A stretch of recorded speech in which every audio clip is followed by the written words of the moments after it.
گزشتہ چند برس سے سیاست کو اور اس کے اندر شدت کو بڑھا دیا گیا ہے۔ کچھ عرصہ پہلے تک، چند برس پہلے تک ہمارے بچوں اور نوجوانوں کو یہ معلوم بھی نہیں ہوتا تھا کہ اس وقت ہمارے ملک کا وزیر اعظم اور صدر کون ہے۔ یعنی سیاست سے اتنا دوری تھی۔ اور ان دنوں میں یا گزشتہ 4 سے 5 سال پہلے سے لے کر اب تک سیاست کو بہت زیادہ ہوا دی گئی ہے۔ سیاست کو ہوا دینا، سیاسی معاملات میں دخل اندازی یا سیاست پر بحث کرنا، یہ کوئی نیا کام نہیں ہے۔ یا کسی بھی ریاست اور ملک میں سیاسی امور کا اور سیاسی لیڈروں اور رہنماؤں کا ہونا یہ کوئی نئی بات نہیں ہے، بلکہ یہ جب سے انسانیت بنی ہے تب سے سیاست کو ایک اہمیت حاصل ہے۔ گزشتہ جمعہ کے بیان پر سیاست کے حقیقی معنی اور اس کی اقسام بیان کی تھی کہ آج کل جو ہمارے نوجوان ہیں وہ سیاست کو ایک غلط معنی کی طرف لے جاتے ہیں۔ وہ غلط معنی یہ ہے، کہتے ہیں سیاست تو بے ایمانگی، بد اخلاقی اور خیانت کا نام ہے، جبکہ حقیقتاً ایسا کچھ نہیں ہے۔ سیاست تو حسن تدبیر اور حسن انتظام کا نام ہے۔ یہ صرف ہماری کم فہمی اور کم علمی ہے، بلکہ سیاست تو دین کا حصہ ہے۔ یہ صرف دین اسلام کا ہی نہیں، بلکہ پہلے انبیاء کرام علیہم السلام بھی جب تشریف لائے، اللہ رب العزت نے ان کو اپنا خلیفہ بنایا۔ زمین کے انتظامات اور زمین کے احوال کو سمجھنا ان کے لیے اللہ رب العزت کی طرف سے ایک انعام تھا۔ جیسا کہ قرآن کریم کی آیت تلاوت کی ہے، اس کے بعد حضور علیہ السلام کا فرمان، حضور نبی کریم صلی اللہ علیہ وسلم کا فرمان ہے، کانت بنو اسرائیل تسوسہم الانبیاء، کہ بنی اسرائیل جو قوم گزری ہے، بنی اسرائیل میں سیاسی امور جو ہوتے تھے وہ تسوسہم الانبیاء، ان کو انبیاء ان کا انتظام کرتے تھے۔ ان کے جو انتظامی امور ہوتے تھے ان کا انتظام، ان کی دیکھ بھال انبیاء کرام کے ذمہ ہوا کرتی تھی۔ یعنی آج کل کی زبان میں حکومت جو ہوتی تھی، سیاست کی سربراہی، یہ انبیاء کے ذمہ ہوا کرتی تھی۔ یہ حدیث شریف کے الفاظ ہیں، مسلم شریف کی روایت ہے کہ حضور نے فرمایا کانت بنو اسرائیل تسوسہم الانبیاء، کہ انبیاء کرام سیاست کیا کرتے تھے۔ اس کے بعد فرمایا کلما ہلک نبی خلفہ نبی، فرمایا کہ اگر کوئی نبی اس کو موت آ جاتی، وہ اس دنیا سے رخصت ہو جاتے، وفات پا جاتے، تو اللہ رب العزت ان کے بعد ایک اور نبی کو بھیجتے تھے جو ان پر سیاست کرتے تھے، یعنی انتظامات کو سنبھالتے تھے۔ اس کا مطلب یہ ہوا کہ سیاست یہ پیغمبری شعبہ ہے۔ سیاست کا وہ معنی جو عام عوام کے اندر ہمارے اور آپ کے ذہن میں ہے وہ صحیح نہیں ہے۔ اصل سیاست کا معنی یہی ہے کہ انتظامات کو درست طریقے سے انجام دینا، یہ سیاست کہلاتا ہے، اور یہ تو پیغمبروں کا کام ہے۔ پھر حضور علیہ الصلوۃ والسلام نے فرمایا لا نبی بعدی، کہ میرے بعد کوئی نبی نہیں آئے گا۔ یعنی حضور خود تو پوری ریاست مدینہ کے سربراہ تھے، صدر اور وزیر اعظم کی حیثیت سے بھی اعلیٰ، اور حضور نے فرمایا کہ میرے بعد کوئی نبی نہیں آئے گا۔ حضور کے بعد جب کوئی نبی نہیں آئے گا تو حضور نے فرمایا بعدی 30 سنتن، الخلافت بعدی 30 سنتن، کہ میرے بعد 30 سال خلافت رہے گی۔ یعنی حضور کے بعد 30 سال خلافت رہے گی، اور اس خلافت کو خلافت راشدہ کہا جاتا ہے۔ اس خلافت راشدہ کا نام بھی سیاست ہے، وہ بھی اسی ایک سیاسی زندگی تھی، اور سیاسی امور دیکھ بھال کرنے تھے۔ خلیفہ وقت کا کام بھی یہی ہوتا تھا۔ اس کا مطلب یہ ہے کہ سیاست دین کا حصہ ہے۔ اس کے بعد پھر یعنی کہ بادشاہت چلی ہے، اسلامی بادشاہ بھی آئے ہیں بڑے بڑے، لیکن کچھ عرصہ پہلے تک سیاست کو اس طرح نہیں لیا گیا جس طرح آج ہمارا نوجوان اس کو ایک تعصب کی نگاہ سے لیتا ہے، کہ اگر فلاں آدمی ایسا ہے، دو آدمیوں کا آپس میں مذاکرہ اور بحث ہو گئی کہ تیرا لیڈر تو، تیرا رہنما تو فلاں ہے، تو فلاں کو سپورٹ کرتا ہے، تو سیاسی رہنما اپنا سیاسی لیڈر فلاں کو مانتا ہے، دوسرا اس کو گالیاں دینا شروع کر دے گا۔ اس طرح کے واقعات بھی آئے ہیں سامنے کہ سیاسی اختلاف اور بحث کی وجہ سے گھر کے گھر اجڑ گئے ہیں۔ یاد رکھیں یہ کوئی نئی بات نہیں ہے، سیاسی اختلافات ہر ملک میں ہوتے رہتے ہیں، لیکن ان کو تعصب کی بھیڑ چڑھانا، اپنے آپ کو اخلاقی حد میں نیچے گرا دینا، یہ دین اسلام کا تقاضا نہیں ہے۔ آپ دیکھیں حضرت علی رضی اللہ تعالیٰ عنہ کی شہادت کے بعد حضرت حسن رضی اللہ تعالیٰ عنہ نے حضرت امیر معاویہ رضی اللہ تعالیٰ عنہ کے ہاتھ پر بیعت کر لی، صرف کس وجہ سے؟ اس وجہ سے کہ یہ سیاسی اختلاف مزید بڑھے نہ، ایک دوسرے کے دل کے اندر حسد، کینہ اور بغض نہ بھر جائے، صلح کروا دی۔ جیسا کہ حضور علیہ الصلوۃ والسلام نے فرمایا تھا کہ میرا یہ بیٹا دو مسلمانوں کے دو بڑے گروہوں کے اندر صلح کروائے گا، اور حضور علیہ الصلوۃ والسلام کی یہ پیشین گوئی پوری ہوئی۔ تو اس کا مطلب یہ ہے کہ دین اسلام، قرآن و حدیث سیاست سے دوری کا نام نہیں ہے، دوری کا درس بھی نہیں دیتی، بلکہ وہ یہ درس دیتی ہے کہ سیاست کو اتنا شرع انگیزی کے ساتھ نہیں لینا چاہیے۔ ایسا نہ ہو کہ ہم سیاست کی وجہ سے، کسی سیاسی لیڈر کی وجہ سے اپنے اخلاق کو پس پش ڈالتے ہوئے ہم اپنے بھائی کے بارے میں یا سامنے والا کوئی بھی ہو، ہم اس کے بارے میں برے القابات اور اسی طرح ہم اخلاقی لحاظ سے پستی کا شکار ہو جائیں، بلکہ ہر ایک کی عزت اور تکریم کرنی چاہیے۔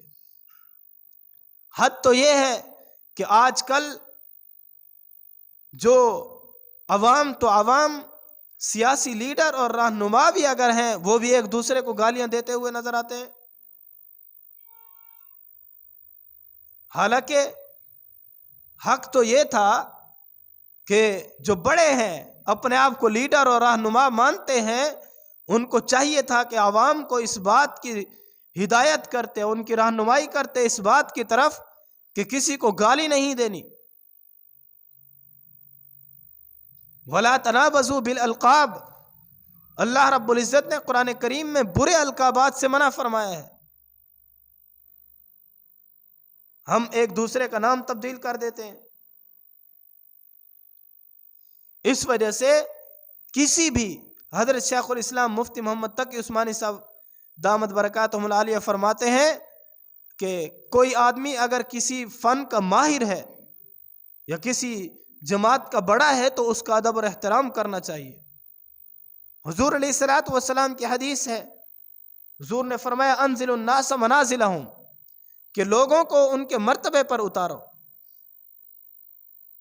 اس وجہ سے احترام کی نگاہ سے دین اسلام تو غیر مسلموں کو بھی احترام دیتا ہے۔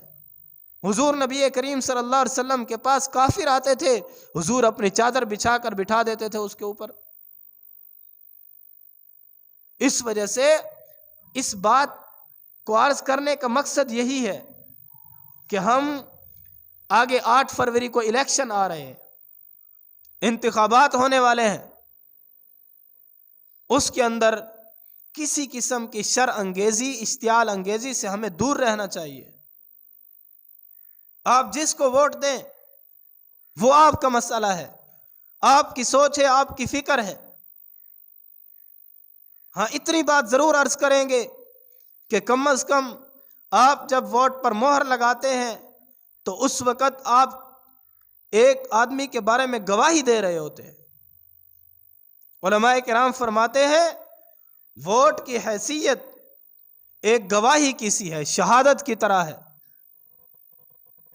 یعنی پہلے زمانے میں تو خلفاء ہوتے تھے، وہ اپنے نائب دوسرے علاقوں میں بھیجتے تھے کہ جا کے ہمارے نام سے جا کے وہاں سے بیعت لو، اور اب یہ ہے کہ اسی کو انتخابات کی صورت میں کہ ہم یہ گواہی دیتے ہیں کہ ہم اس لیڈر کے بارے میں یا اس امیدوار کے بارے میں ہم بالکل مطمئن ہیں، ہم اس کو ہر لحاظ سے صحیح سمجھتے ہیں، ہم اس کے اندر تقوی دیکھتے ہیں، ہم اس کے اندر اس کو یعنی بزرگ شخصیت مانتے ہیں، اپنے سیاسی امور، اپنے انتظامی امور کو اس کے سپرد کرتے ہیں۔ ہم اس بات کی گواہی دیتے ہیں کہ یہ دین اسلام کے بارے میں کام کریں گے، دین اسلام کی سربلندی کے بارے میں، حضور علیہ الصلوۃ والسلام کی ناموس، صحابہ کرام کی ناموس کی حفاظت کریں گے، قرآن و سنت کے خلاف کوئی قانون آئے گا اس کا تحفظ کریں گے۔ یہ ہم اس بات کی گواہی دیتے ہیں۔ اب ہمارے سامنے ہے کہ ہم کس طرح کے امیدوار کے بارے میں یہ گواہی دے رہے ہیں۔ کم از کم اس کی ظاہری شکل و صورت ایسی ہے جو دین اسلام کے مطابق ہو، اس کے اقوال و افعال ایسے ہیں جو دین اسلام کے مطابق ہوں۔ یاد رکھیں احتیاط کے ساتھ ووٹ ڈالنا ہے۔ بعد میں پھر ہم خود ان کو گالیاں دے رہے ہوتے ہیں کہ اس وقت ہم نے آپ کو ووٹ دیا تھا، آج سارے صحیح نہیں تھی نا۔ یہ تو بھئی ہوگا، آپ جس کو بھی ووٹ دیں گے آج وہ آپ کے پاؤں چومنے کے لیے تیار ہو جائیں گے، کل کو وہ دور سے بھی سلام نہیں کریں گے، نظر بھی نہیں آئیں گے آپ کو یہاں۔ اس لیے غریب آدمی کو جب اوپر لے آتے ہیں آپ دیکھیں، تاریخ پڑھ کے دیکھیں۔ آج کل چونکہ اس قسم کی چیزیں آ گئی ہیں کہ ہم غیروں کو دیکھ کر چلتے ہیں۔ اب انگریزوں کو ہی دیکھ لے کہ وہ جن لوگوں نے ترقی کی ہے، جو لوگ رہنما بنے ہیں، وہ غریب نہیں تھے کیا؟ تو اس وجہ سے جس کو آپ ووٹ دیتے ہیں پہلے اس کو جانچ لیں کہ وہ آپ کے نوجوانوں کا، آپ کی ذہنی سطح کا، آپ کی ذہنی سوچ کا تحفظ کرتا ہے یا نہیں کرتا، آپ کے ملک کا تحفظ کرتا ہے یا نہیں کرتا۔ اس کے بعد پھر آپ اس کا انتخاب کریں۔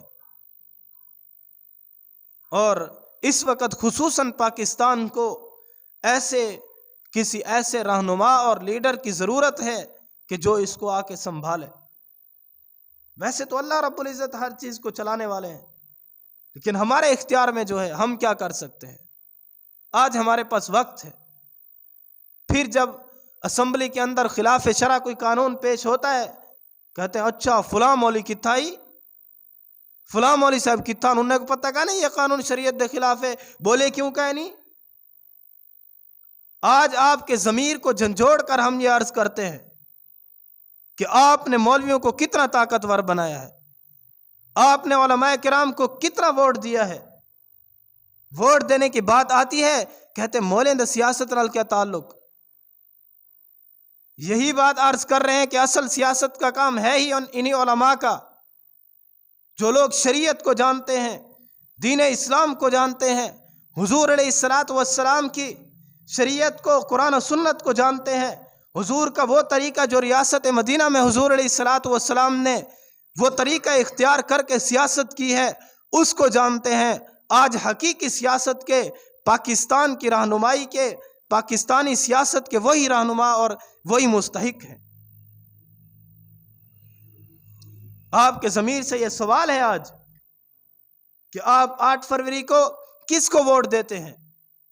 جس کو ووٹ دیں، کل کو اگر کوئی شریعت کے خلاف بل پاس ہوتا ہے یا ملک و ملت کے خلاف کسی قسم کی کوئی آپ کے سامنے چیز آتی ہے، پھر اسی کا جا کے گریبان پکڑیں، پھر مولویوں پر یہ بکواسات نہ کریں۔ لوگ ایسے علماء کے خلاف بولتے ہیں جیسے وہ کوئی جانور ہوں۔